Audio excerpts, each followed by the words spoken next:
Hi, this is Dr. Tina van Leuven from Inner Delight.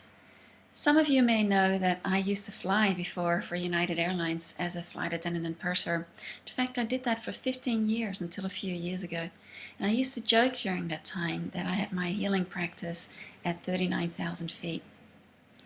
Flying gave me the fast-track opportunity to practice and integrate everything that I was learning and to really give me the opportunity to manage my energy. I would take my skills with me, obviously, wherever I went, and on daytime flights it was easy staying positive and uplifted. However, those night flights, they used to be a stretch for me at times. So one day I thought, I'm going to do a little experiment and see what happens.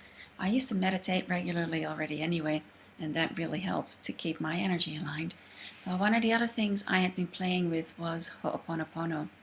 So to take a few minutes and silently in my mind repeat the sentences, I'm sorry, please forgive me, I love you, thank you. And after doing that for a few minutes, I always find that this amazing peace comes over me. I feel very centered, and if there is any conflict going on, that it kind of resolves itself by itself, simply by repeating those statements. So one of the tasks that I had to accomplish every flight was to take meal orders in first and business class. And for anyone who has ever traveled, and especially flight crew of course know this, but passengers in first and business class may know that it's not always possible to have your first choice. And this would bring about interesting responses in people, shall we say. So as my experiment, I thought, what would happen if I take a few minutes to do some Ho'oponopono before I go out in the aisle, and then see what happens. How will people respond? So off I went, did my few minutes, and then as I was taking meal orders, I would continue repeating this mantra in my mind. And it was amazing. I mean, people were being really cooperative and being really kind and supportive, even when I didn't have their choice available. Of course, I'd always try to do my best to accommodate everyone's wishes, but sometimes it just simply wasn't possible.